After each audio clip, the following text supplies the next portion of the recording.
Halo sahabat, selamat pagi. Mau tahu tidak cara saya mencuci AC indoor maupun outdoor? Ini kebetulan ada AC tetangga yang mau dicucikan AC-nya, minta tolong sama saya dan datang ke rumah untuk dicucikan AC-nya. Katanya AC-nya sudah tidak terlalu dingin. Nah, ini juga memang 1 tahun yang lalu sempat saya cuci. Nah, ini teman-teman, saya buka cover AC-nya terlebih dahulu, mengamankan modulnya, dan rencananya saya mencuci AC ini sendiri saja, teman-teman. Ikuti saya terus ya. Ada beberapa tips yang akan saya bagikan lewat video ini. Dan dukung channel video ini terus-menerus ya. Terus jangan lupa berkomentar di bawah kalau ada yang mau ditanyakan. Saya berharap ada yang mau ditanyakan agar saya bisa memberikan solusi kepada penonton-penontonku semua yang menonton terkait dengan AC.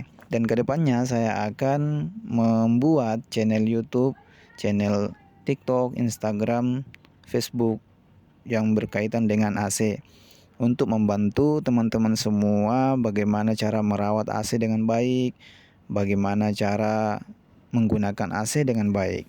Nah, ini adalah proses pembersihan dan perawatan yang saya lakukan. Dan proses pembersihan dan perawatan ini atau bisa dibilang cuci AC biasanya itu dilakukan 3 bulan sekali, teman-teman. Apalagi kalau kita sering menggunakan AC setiap hari. Nah, oke lah, baiklah teman-teman, saya mau membagikan bagaimana cara membersihkan dan melakukan perawatan AC. Sebelum kita membersihkan, saya ingin memberikan peringatan kepada teman-teman semua. Yang pertama itu yang harus kita perhatikan adalah matikan AC dan cabut dayanya sebelum AC dibersihkan untuk menghindari sengatan listrik. Nah, ini paling sering terjadi, teman-teman. Terus yang kedua adalah jangan lupa mencuci AC dengan air yang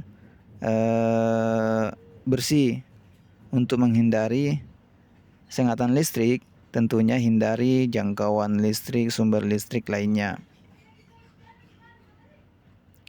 Kemudian jangan menggunakan cairan volatil untuk membersihkan AC.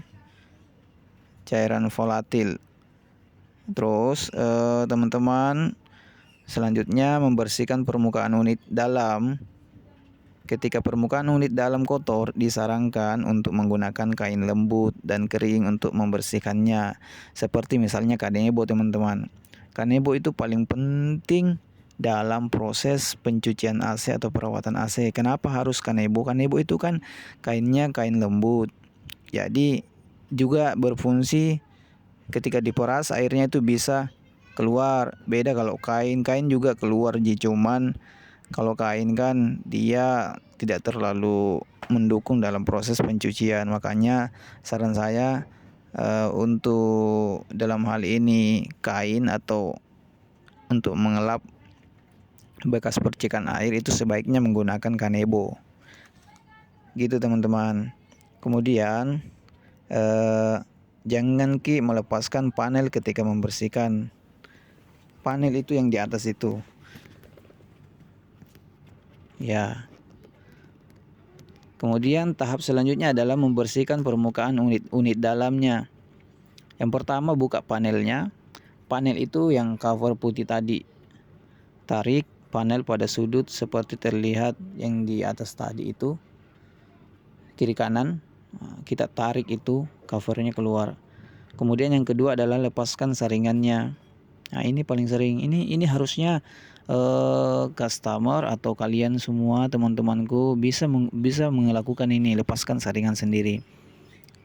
Lepaskan saringan ini penting sekali karena debu menempel di situ, tebal biasanya.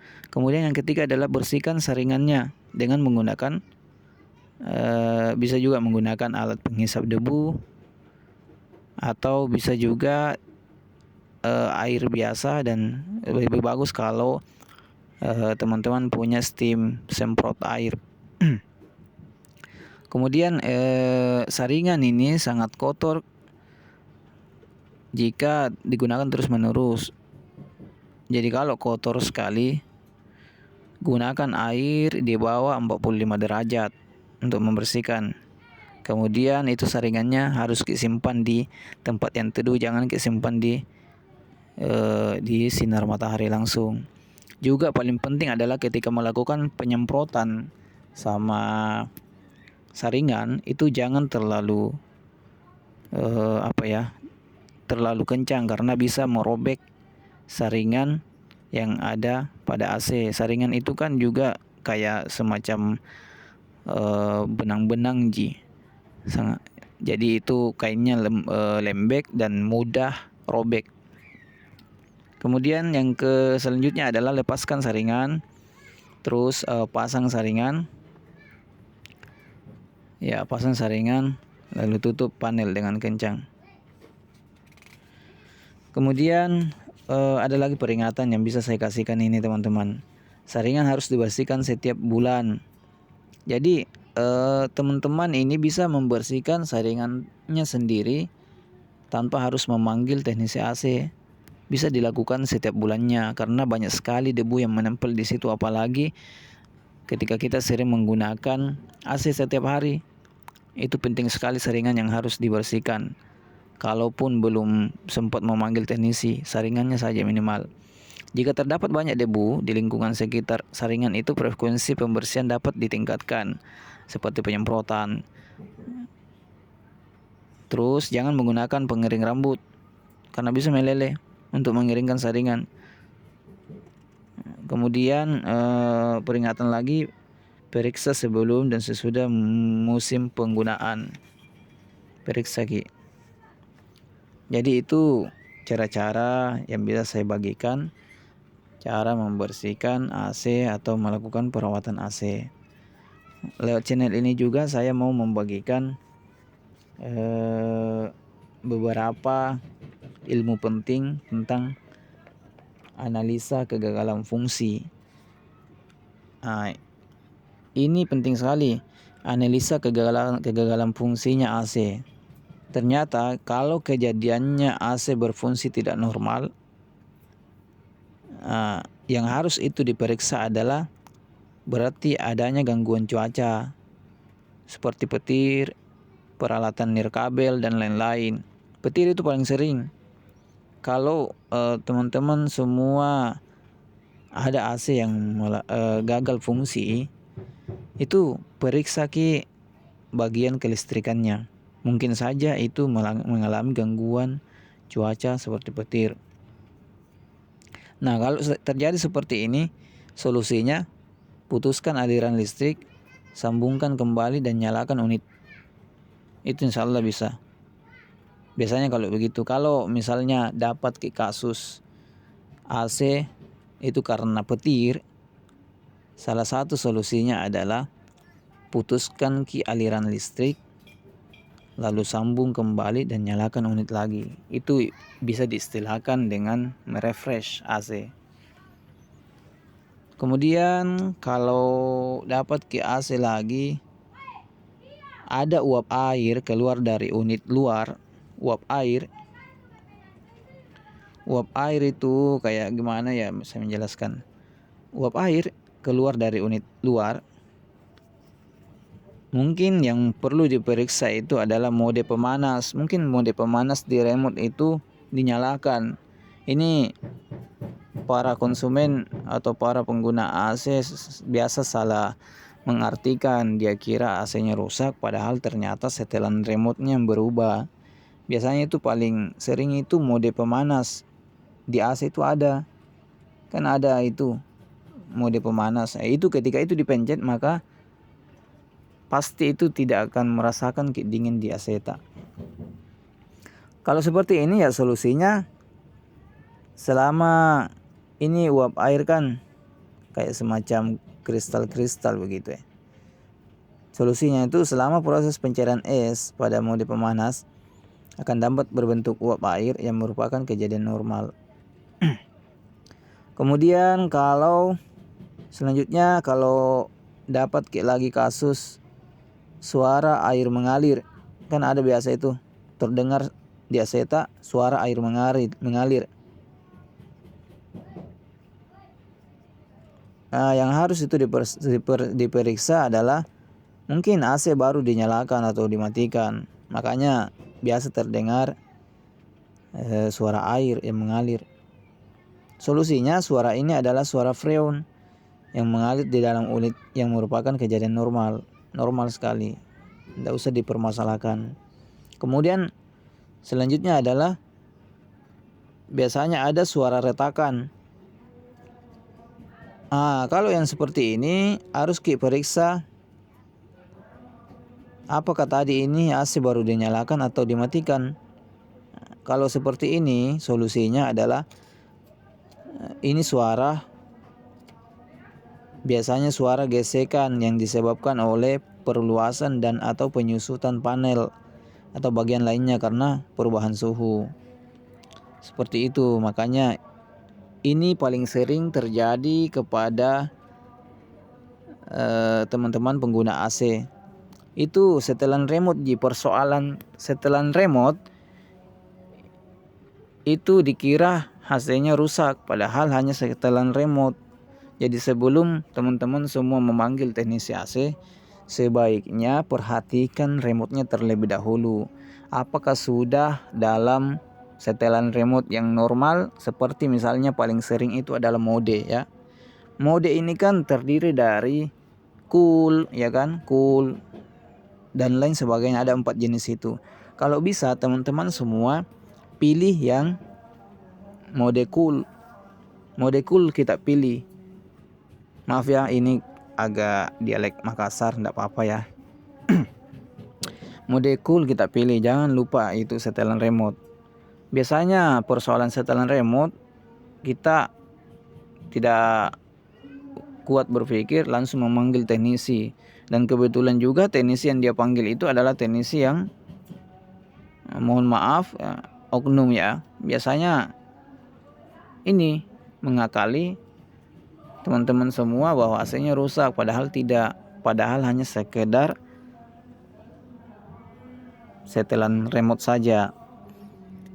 Di remote itu kan, makanya kalau beli AC penting sekali ada remote aslinya dan ada kertas panduannya, itu penting sekali. Teman-teman bisa menyimpan itu. Di remote itu kan ada kode kesalahan. Ketika AC tidak beroperasi dengan benar, indikator suhu pada unit dalam akan berkedip untuk menampilkan kode kesalahan yang berkaitan. Biasanya itu. Silakan lihat daftarnya di kertas remote, itu jelas sekali terpampang nyata di situ bahwa AC jika mengalami mungkin kode kesalahan itu terlihat di situ, dijelaskan di situ.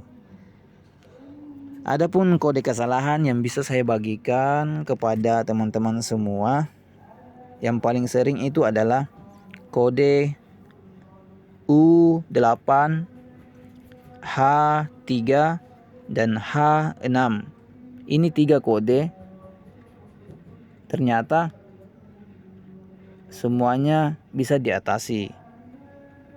Kalau kode U8, H3, H6 ini muncul di AC, cara menyelesaikan masalahnya itu adalah dapat diperbaiki dengan merestart unit. Cukup dengan merestart unit saja.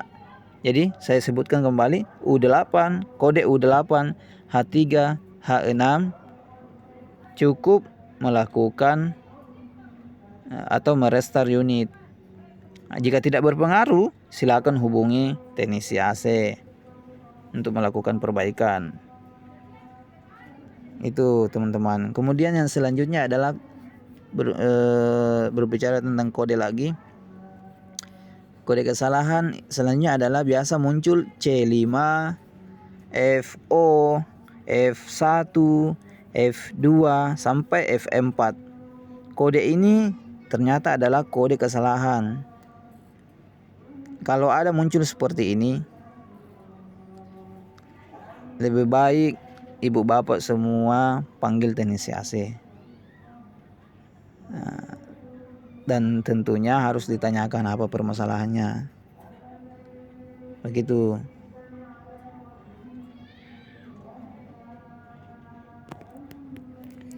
Nah, selanjutnya adalah yang bisa saya bagikan lagi teman-teman, mungkin sekedar peringatan kayaknya ya. Jangan memperbaiki AC sendiri. Jika AC digunakan dalam kondisi tidak normal, maka dapat menyebabkan kegagalan fungsi, sengatan listrik, dan bahaya kebakaran. Mungkin itu beberapa yang bisa saya bagikan hari ini. Mudah-mudahan ini bermanfaat. Kesimpulannya adalah ini hanyalah sekedar vlog yang mungkin berisi manfaat. Ada tadi kode-kode penting yang sudah saya bagikan, itu teman-teman bisa mempraktekkannya. Kode kesalahan, dan juga tadi adalah saya menerangkan tentang bagaimana cara melakukan pembersihan dan perawatan AC. Selebihnya kalau ada yang mau ditanyakan, tolong tinggalkan kolom komentar di. Saya mengharapkan sekali kolom komentarnya komentar yang bisa saya berikan solusi mungkin kepada pengguna AC maupun teman-teman teknisi. Jadi saya tidak mengajari di sini, cuma memberikan sedikit apa yang saya tahu, dan saya masih belajar tentang dunia pendingin. Gitu teman-teman. Jadi jangan lupa terus dukung channel saya ini supaya bisa berkembang, dan saya akan memberikan solusi dan manfaat ke depan. Ini dia yang tahap terakhir saya, cuci outdoor. Terima kasih, sekian. Mudah-mudahan ini bermanfaat ya kepada teman-teman semua. Jangan lupa berkomentar di bawah kolom komentar ya, dan di subscribe YouTube saya, Instagram. Assalamualaikum warahmatullahi wabarakatuh.